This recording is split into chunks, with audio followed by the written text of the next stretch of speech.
Okay, thank you all for joining us today for this second virtual workshop on how to use Uber. Today we have Sarah Lee, who is our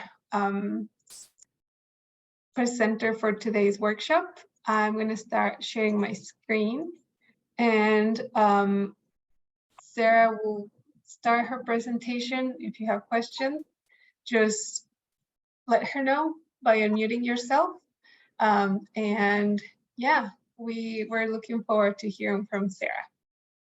Yay, thanks, Jessica. Today we're going to talk about using Uber. You can go to the next slide, Jessica, thank you. For Zoom features and housekeeping, if you get disconnected, you know that you can just open the meeting in Zoom or in the browser, or you can call into the meeting. So there's 3 different ways you can get in. Next slide. Thanks, Jessica. Wait, is this the same? Okay, so you can join by, yeah, sorry. Or, oh, okay, so these are the 3 options. Okay, cool. And then turning on your video helps with communication if you can or want to. Please mute unless you're talking, or else it'll get a weird echo. For me specifically, if you have a question, just yell at me because I can't see the chat, or if you raise your hand. And then we're recording the meeting. So by being in this meeting, you're consenting to like being recorded, which we've already talked about. You can go next, Jessica. Yay, okay, we're gonna start with introductions. We're gonna say our name, our city that we're from, and our experience using Uber. And I can go first. My name's Sarah Lee.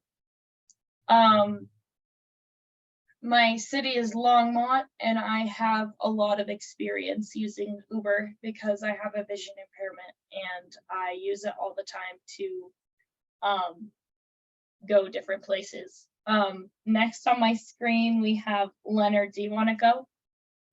Sure. My name is Leonard. I live in Niwot, and I have a little bit of experience using Uber. I feel comfortable using it though. Oh, nice. That's awesome. Thanks, Leonard. Next on our screen is Jen. Do you want to go, Jen? Yep. Hello, I'm Jen. I live in Boulder. And I use Uber, but I use Lyft more. Okay. I got you. I don't use Lyft hardly at all, so you're like opposite. We're like opposites. Awesome. Next we have Jessica. Do you want to go? Yes, thanks, Sarah. So my name is Jessica. I am currently living in Denver and I work in Boulder. And I've used Uber for several years, but I feel like there was a moment during my life that I didn't use it at all. And then they changed the app a lot. So I'm learning the new features of the app. I feel good about it. Yeah, I feel like they made it more confusing. But they totally did. And then last is Lisa. Do you want to go, Lisa?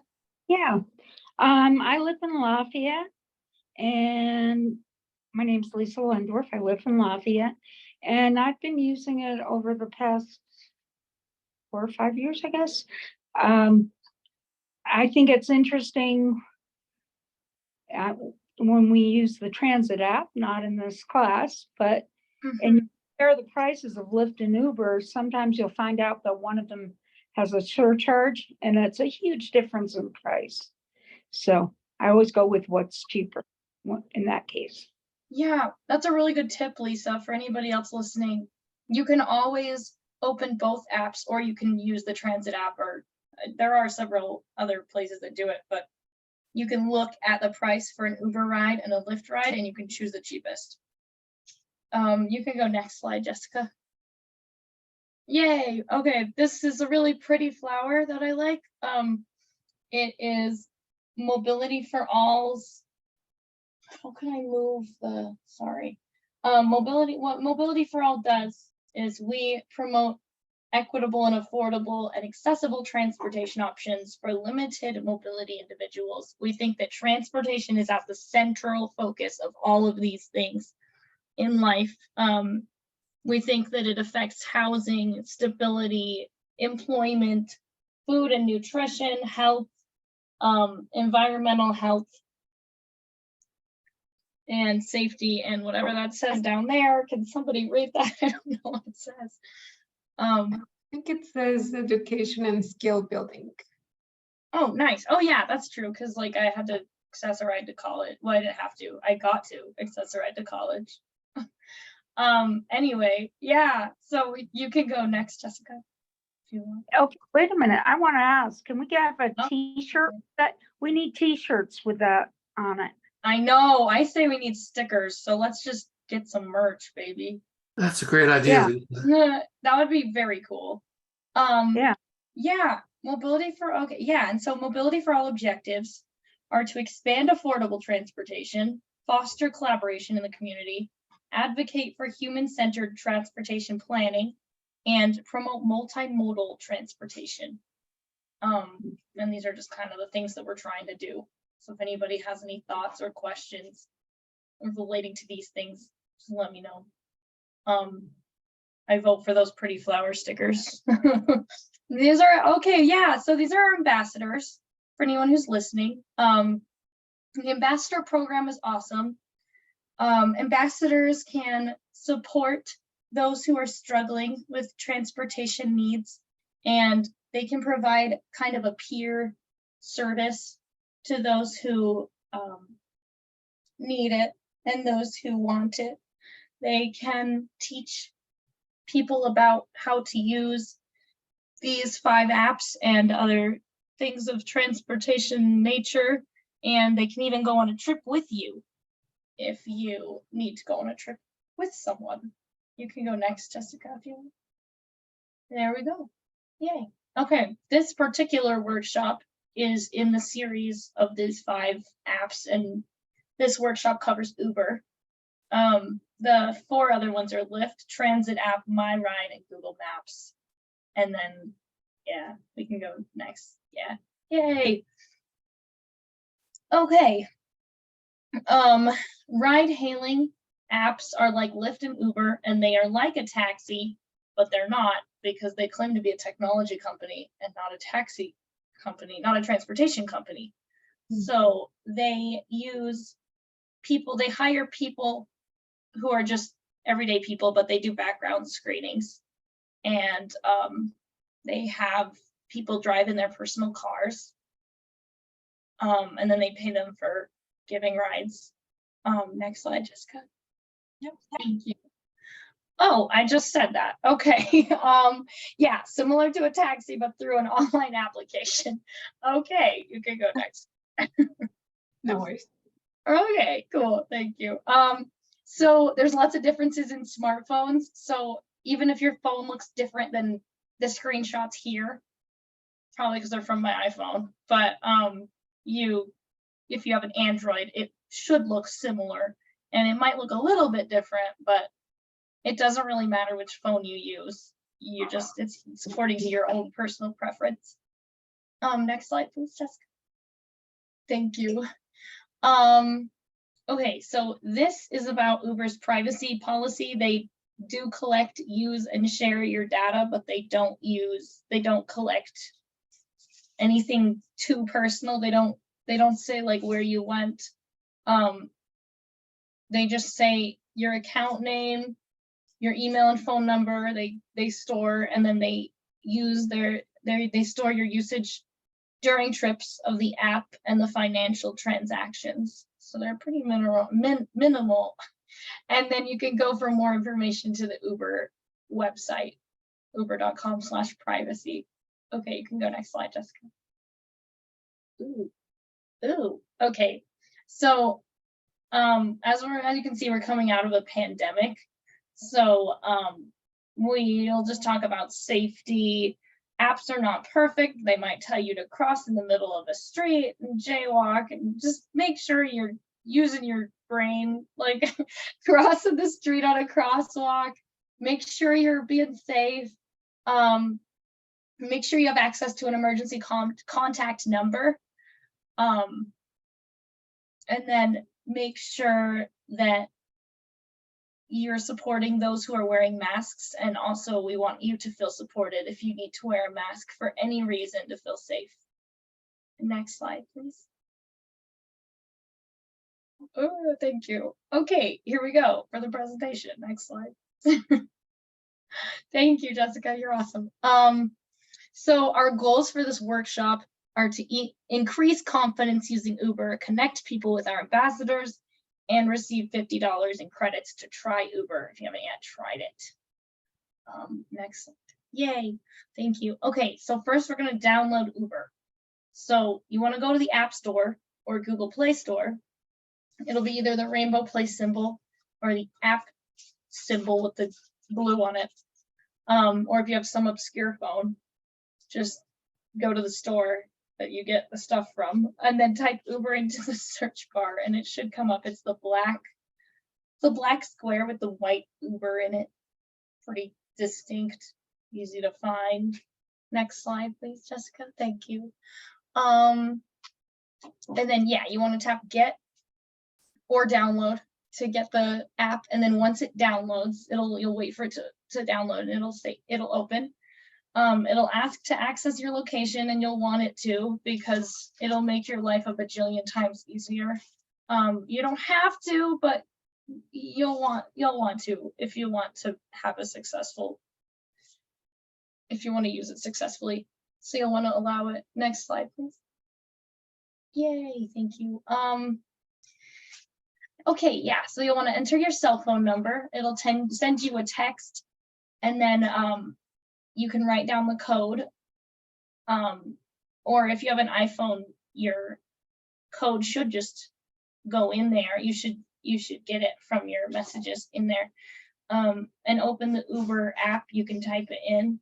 You can also continue with Apple, Facebook, Google, or select Find My Account if you already have an account.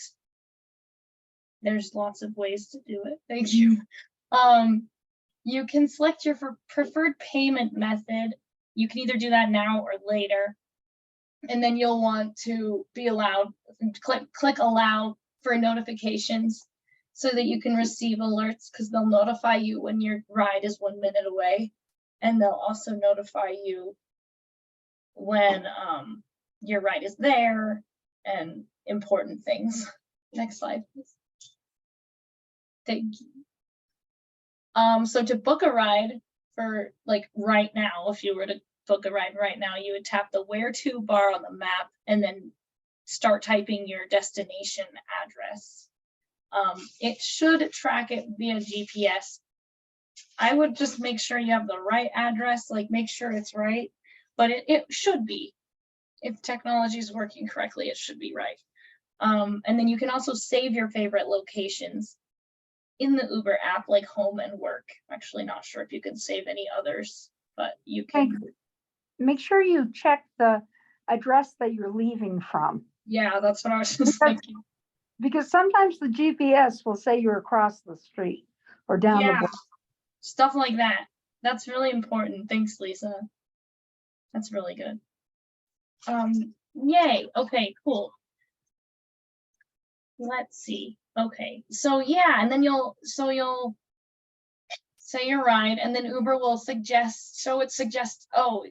then Uber will show its suggested route and the estimated time for your pickup. It's usually not that long. If you're in a like urbanized area, you're usually gonna wait like 5 to 10 minutes, if that, sometimes less. Next slide, Jessica. Thank you. And then you'll see all the destinations, and then you'll see all of the closest drivers in your area and the ride prices. There's lots of different types, and just like as an FYI, this person has a voucher, so that's why her prices are crossed out. And it'll look like that if you have a Mobility for All voucher on your account, but it won't always look like that if you don't have a voucher. It should look like that if you have an Access on Demand voucher too. It'll cross out the price and take $25 off. More on that later.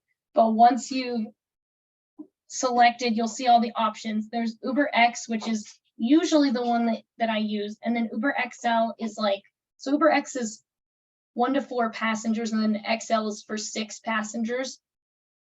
And those two are the only ones that Access on Demand covers. Uber Pool is shared rides, and it's really only in large urban areas. It's not really around here that I've seen much. And then there's Uber, there's all these fancy like Comfort, Electric, Green, Pet, Premium Black, and Black SUV. And just as like a thought, as a side note, you can bring emotional support animals on the buses. So if you don't want to pay for Uber Pet and you can take transit, there was a law passed in the US just recently that will allow you to take a well-behaved animal. Next slide, please. Yay. Okay, so you'll want to tap confirm pickup to set your preferred pickup location. You can drop the pin in the map if you want, or if you can tell like where that is, or you can just make sure your address is right, like Lisa said. Next slide, please.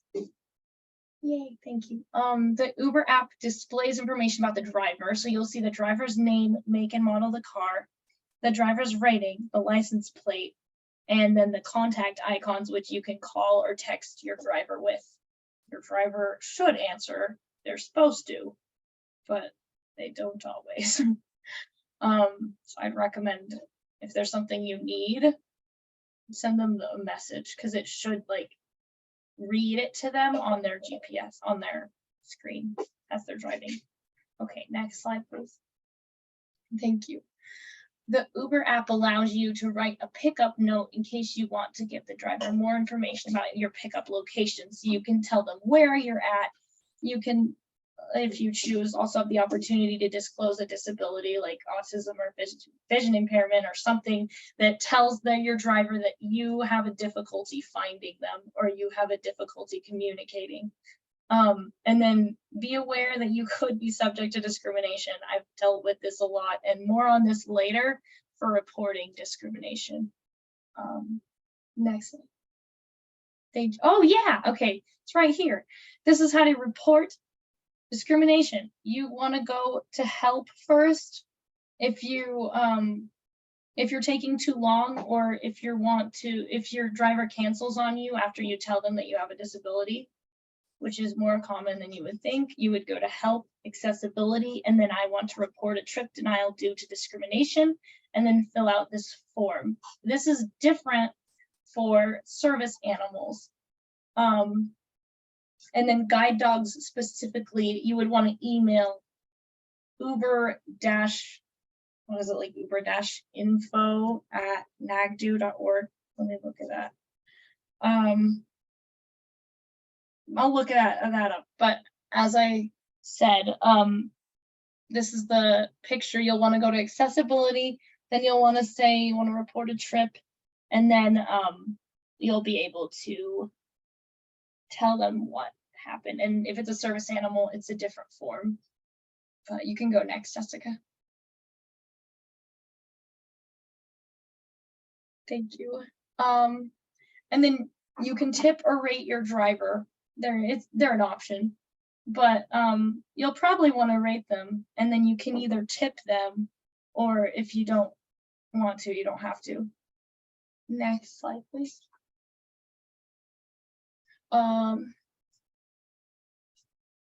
Okay, so you can also reserve a ride. You can schedule a ride.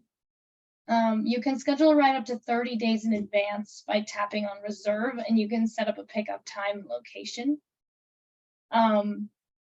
It'll cost you extra, which is kind of a bummer, but you can cancel for free up to 1 hour before your trip is reserved. So it'll be $12 extra, but then you'll have a guaranteed ride down to the minute. So that's pretty nice. Next slide, please. Thank you. Some safety tips for Uber. Stay inside until your ride arrives whenever possible, unless you're looking for your car. Confirm that you're getting in the correct car. If you have somebody to help you, that would be lovely. The license plate, car, and name of the driver should match what you see on the app. Always ride in the back seat, please. You're gonna think it's weird if you ride. It's weird to ride in the front seat with an Uber driver anyway. Wear your seatbelt and check the driver's rating. And then there's no shame for like canceling if you want a different driver for any reason. Uber won't fault you. They will refund you. It will be okay. Even if the car has arrived, you can cancel at any time for any reason.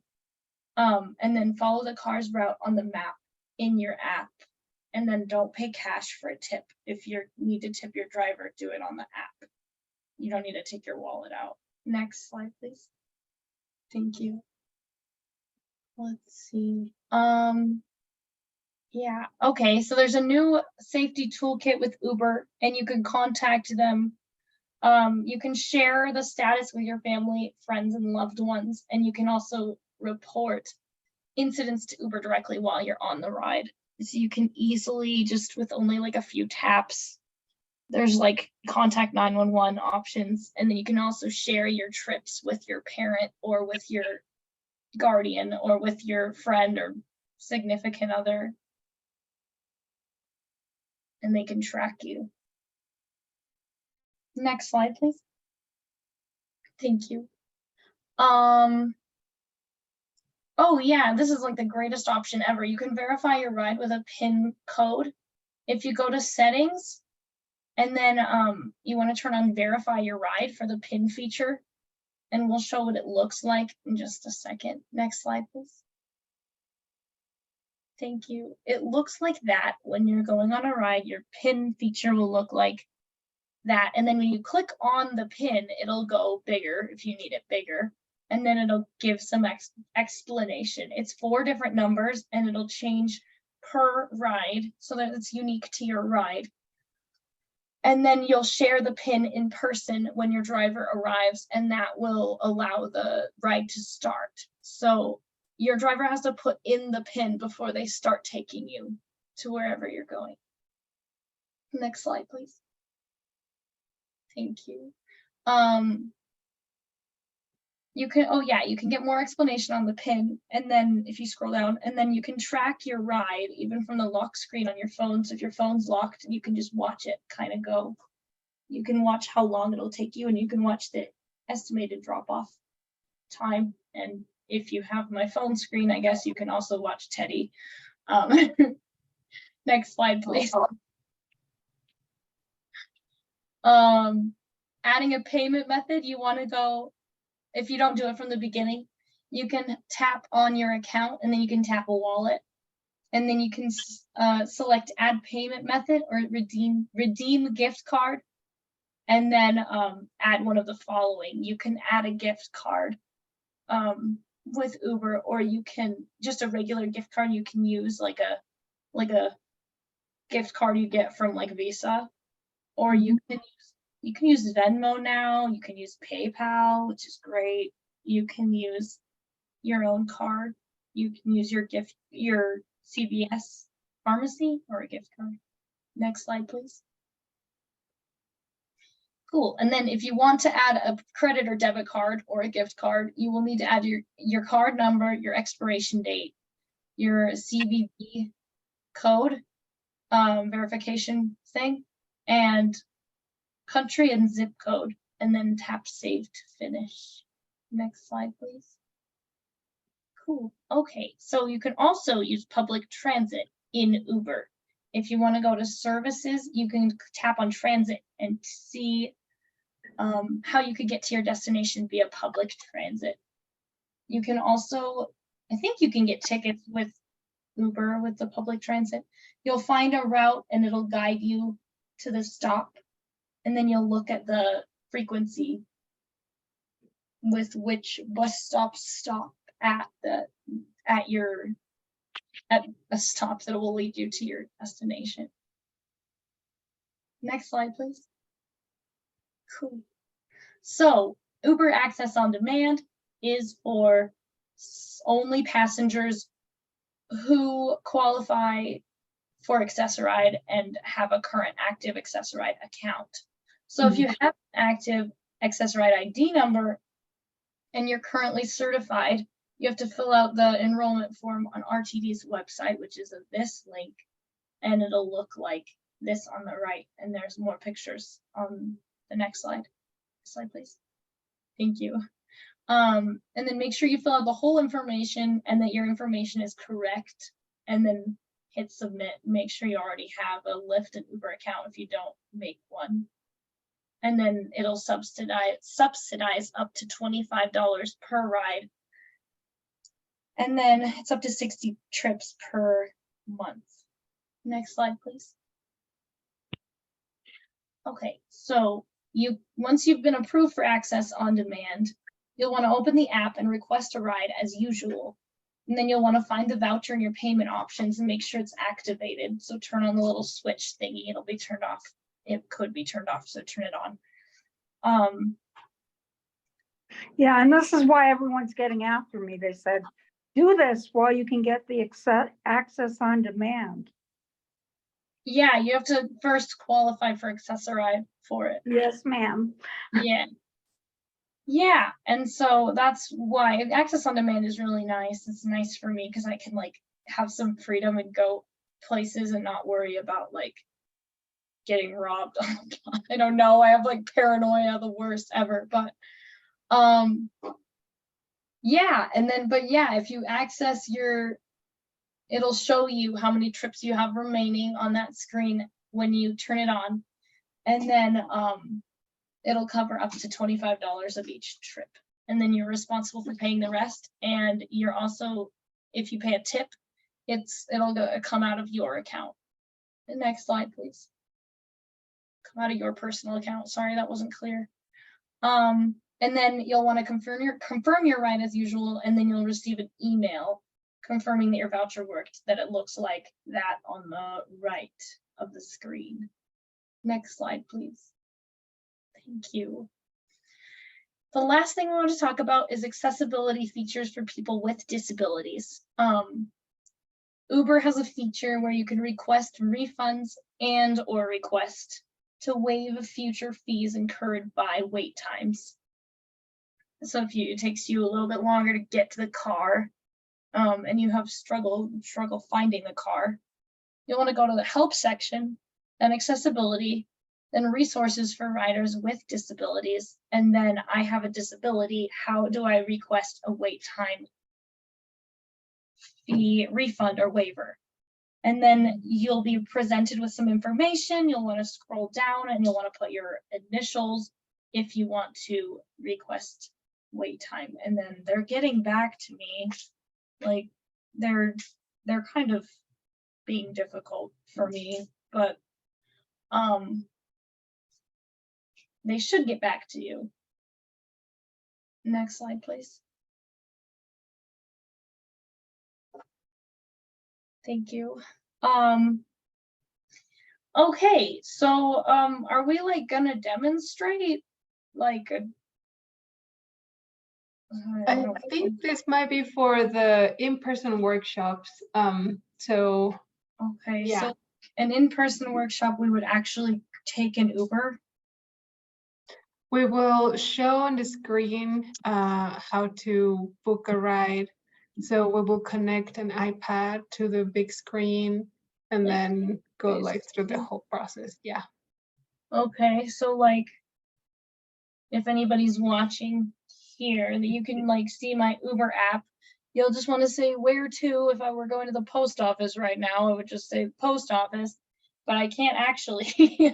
I don't know if you guys can see that. There we go. That's better. Better. That's better. Okay, and then you'll want to choose your ride, and it's kind of self-explanatory from there, but let's just go to the next slide. Yeah, no worries about the demonstration. And yeah, this is also for the survey and the credits for people who attend. Okay. Nice. Okay, so the QR code is for the survey?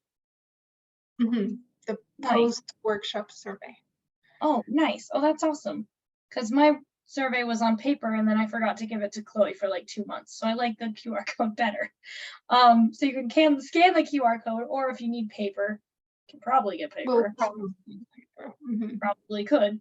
Yeah, and then yeah, so you can complete the survey and add your credit card to your account and add your cell phone number to your account or to the survey or both. To the account, to the account. To the Uber account. Mhm. Okay, cool. So that's how you can get the credits. If anybody has any questions, you can ask me or you can email us at mobilityforall@bouldercounty.org, or you can email me at slee@bouldercounty.org. You can ask us on social media. We're on Twitter. We're on YouTube as Mobility for All. We're on Instagram and we're on Facebook. And then, yeah, we're on that phone number too. Thank you all for listening. And if anybody has any questions, it's now Q&A time. I'll tell you, you did a great job. I gotta move on to my Thank next. you. Okay? Thank Okay, you. that sounds good. Thanks, Lisa. Good to Thank see you, Lisa. Bye. Good to see you. I enjoyed most of what I saw. I'm sorry I'm late. Oh, hi, Aljona. How are you? But